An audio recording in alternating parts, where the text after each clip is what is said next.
Welcome to SheTV.com, where board-certified physicians talk to you about women's health.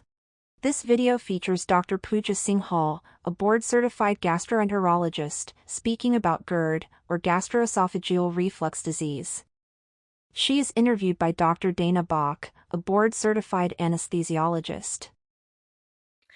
Hello, welcome to SheTV, where board-certified physicians talk to each other and try and explain what goes on with women's health in women's bodies. I am Dana Bach. I am a board-certified anesthesiologist. I am interviewing and visiting with my friend and colleague, Dr. Pooja Singhal. She is a board-certified physician, board-certified in internal medicine, gastroenterology, hepatology, and also obesity medicine. So she has lots of things that she has studied in her young life, and she is on here tonight. She wants to visit with us about GERD. We commonly call it GERD or GERD or gastroesophageal reflux disease. So Dr. Singhal, please visit with me and let me know just what is involved with a diagnosis of GERD or gastroesophageal reflux. Well, thank you, Dr. Bach, and it's truly a privilege to be here. And I just really want to commend you and Dr. Bayless for starting this and taking time out to do a platform on patient education to empower our patients and our friends and family on very common diseases. So I am very, very thrilled to be here. We're thrilled to have you. Thank you. Thank you. It's very timely to be talking about GERD because this week is GERD Awareness Week, and it's great. Very appropriate and kind of cruel in a way because the Awareness Week falls right during Thanksgiving. So all the yummy foods that we all enjoy, we have to be a little cautious and just learn more about how we can do some mindful eating if we are suffering from GERD. So GERD, like you mentioned, is gastroesophageal reflux disease. And a lot of people don't realize that heartburn, that's a common phrase that everybody's familiar with, is actually gastroesophageal reflux disease. It's a misnomer. So because there's burning sensation, and it usually feels like there is just, the chest is on fire. That's where it originated from. My heart is on fire. So the heartburn. And usually it represents gastroesophageal reflux disease, but we have to be cautious and make sure that it is truly not a condition of the heart. You're not having a heart attack. So that's always something to be careful about when we are experiencing this. So how common is this disease? If we have an awareness week for it, yes. It must be fairly common. Yes, you're absolutely right. About 40%, that's almost half of US, our population gets affected by GERD at some point in their life. And when you start thinking of women, they almost, I would argue, if they are going to experience pregnancy at some point in their life, the rates go up as high as 90%. During pregnancy? During pregnancy. Wow. Okay. Yes. All right. But it also affects men as well as women. Absolutely. It affects men and women equally. And some of the risk factors for having gastroesophageal reflux disease include kind of abdominal fat, like gaining weight. It includes having hiatal hernia, which a hernia can happen at different parts of the body. But hiatal hernia happens where the esophagus, which is the food pipe, when it connects to the stomach, it goes through a very thin layer of muscle called diaphragm. And naturally, we have a little hole there called hiatus. And when that hole is a little bigger than it should be, it leads to what's known as hiatal hernia. So Okay. the stomach can slide up and down this hernia and cause a lot of discomfort at the connection of esophagus and stomach, and it leads to worsening GERD. And Okay. so those are some of the major risk factors that lead to GERD, worsening GERD, and of course, anything that's going to lead to increase in abdominal pressure, like state of pregnancy, that's going to cause GERD as well. Okay. Okay. So it would be more common, of course, in pregnancy, but in patients that have gained weight, it's going Mhm. to be more common in them as they gain more weight throughout Absolutely. their life. Okay. Yes, Alrighty. What other symptoms are there? You've mentioned several, but are there other symptoms? absolutely. Absolutely. Regurgitation, meaning, and what does regurgitation mean? That the food after eating comes up. And sometimes the food comes up all the way to the throat. Sometimes the food is coming up through the nose. It's called nasal regurgitation. Sometimes people can have difficulty swallowing solid food or liquid food. People can feel a lot of chest tightness, especially when they're eating and swallowing. Gas, bloating, trouble sleeping is a big one. And, the nighttime symptoms are something that we all should be aware of because those are the most dangerous. Nighttime cough, that's Okay. happening frequently. Waking up with bitter taste in mouth, or like soreness, waking up soreness with soreness in the back of the throat. Those are some of the symptoms that should warrant people seeking and talking to their providers about, hey, something is not right. I'm having these symptoms. Because nighttime, we're sleeping for a minimum of 5 to 6 hours and more. And if our esophagus, food pipe, lying down is exposed to that acid constantly, it can do a lot of damage. So when we have these symptoms or notice a couple of those symptoms or several of those symptoms, what should I as a patient do at that point? Who should I reach out to? Absolutely. I think the primary care provider is definitely a good resource to go talk and discuss symptoms. If you are already having symptoms on a daily basis, every day you're experiencing symptoms or nighttime symptoms, it's important to see a specialist and get endoscopy done. Endoscopy involves taking a little camera, sophisticated camera, when you are completely, you're not going to feel anything because we have our colleagues like Dr. Dana Bach, who are board certified anesthesiologist, who's going to put you to rest comfortably. And I take a camera, go down the throat, look in the food pipe and the stomach, look for the hiatal hernia, look for if there is active inflammation in the esophagus, make sure there's no blockage in the stomach or ulcers in the stomach. These are all very important investigative things that we have to do. And also, while I'm examining, I'm also looking for what's called Barrett's esophagus, which happens with chronic reflux. And it's Okay. important to know if you have chronic inflammation, reflux, and damage, because there is a small chance, increased chance of getting esophageal cancer. So it's important Okay. to not ignore symptoms that are constant or worsening. It's important to talk to your providers about it. Okay. Okay. And if I thought this is what's going on, just to reiterate, I would first go to my primary care physician and explain the symptoms I'm having.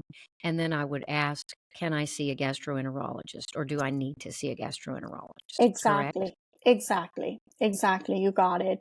And also, some of the things that you can do when you're experiencing these symptoms, the chronic reflux symptoms that we just discussed about, is avoid certain foods. And it's important Okay. to note those foods.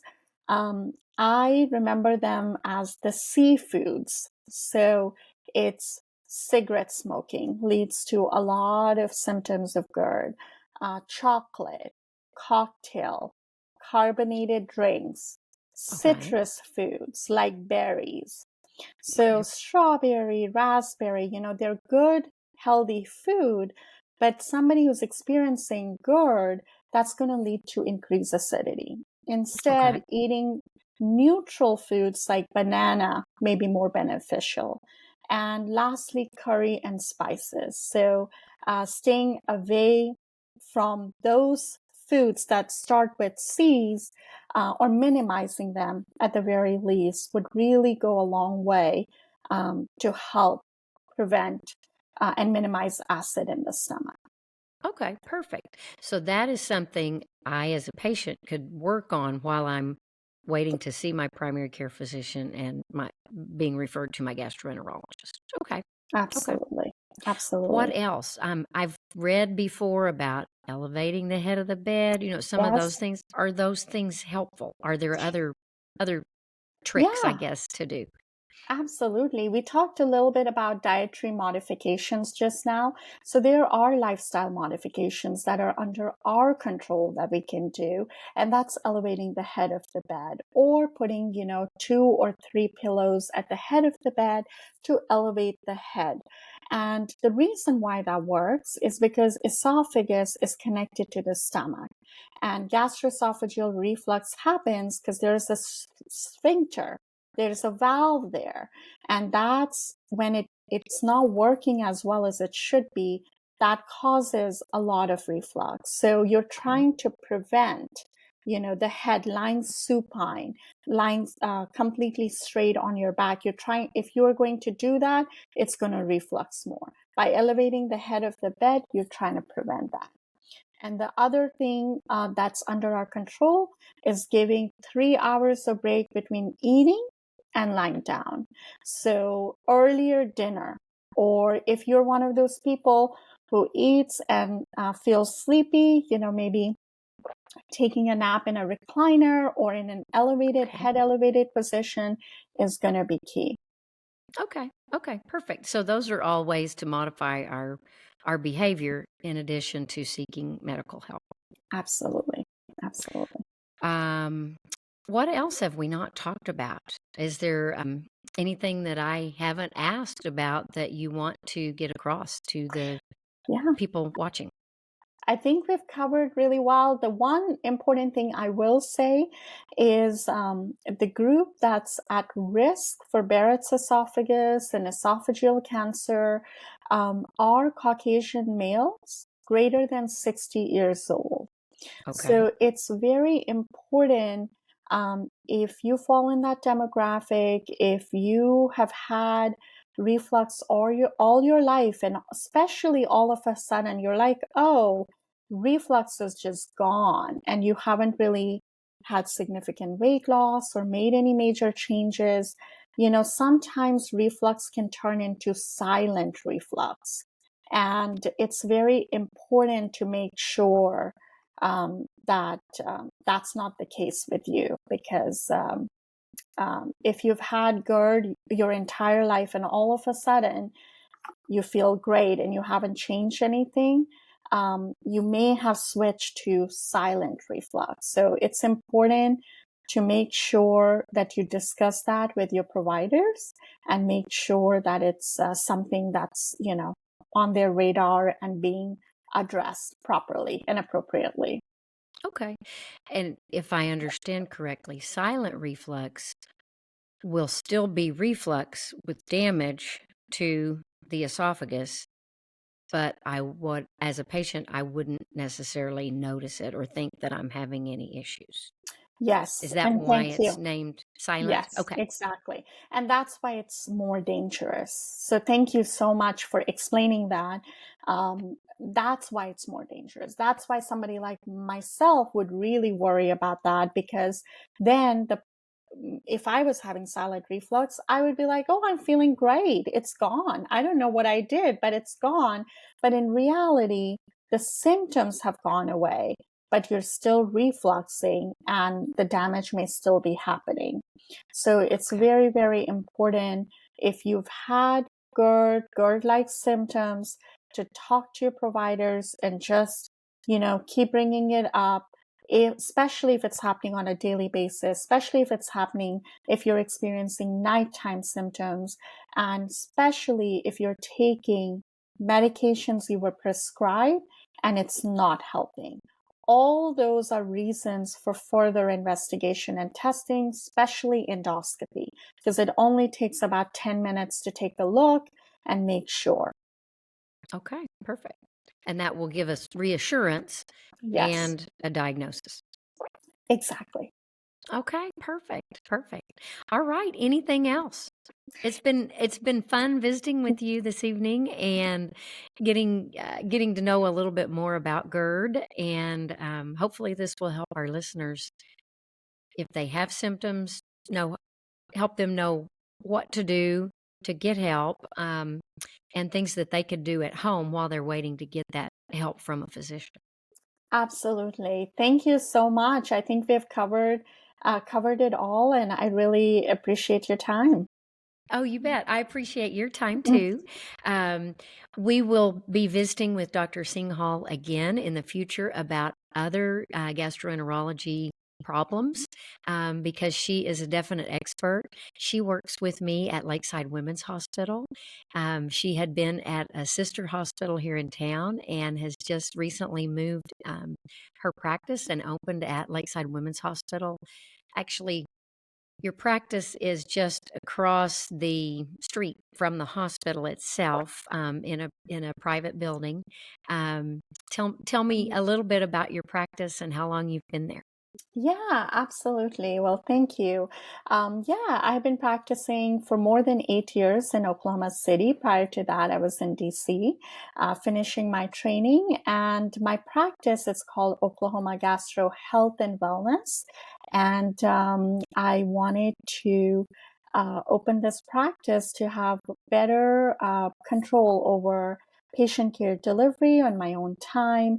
And just really, I truly feel like diet, especially GI health, is truly a journey, and it's all connected to overall well-being of every individual. So my mission and vision revolves around that, and I'm so fortunate to also partner with Lakeside Women's Hospital to really help promote women's health and men's health as well. But it's an excellent place with great outcomes. And I'm so grateful to work with a team of like-minded individuals who are committed and very passionate about patients' health. Excellent. Well, you have joined us. You joined in, I guess you started working the first part of September, end of August, first part of September of 2023. And we have enjoyed getting to know you and getting to work with you and getting to meet your patients. And I know your patients love you. And so if anyone is out there with further questions about GERD, you can certainly reach out to Dr. Singhal, schedule an appointment and see her if you need to. We'll provide numbers at a later time, but I know that anyone out there that has questions or wants to visit with you would be able to do that and would feel empowered after they have had you as a physician. Well, thank you. And All happy right. Thanksgiving. Yes, happy Thanksgiving. And that's all for now. But like I said, we will be visiting some more in the future about other physical problems. Okay. Bye-bye. Thank you for watching SheTV.com, where board-certified physicians talk to you about women's health. Please check back often, as we will be constantly adding new content. If you have any questions or particular subjects you would like us to address, please email us at shetv.com.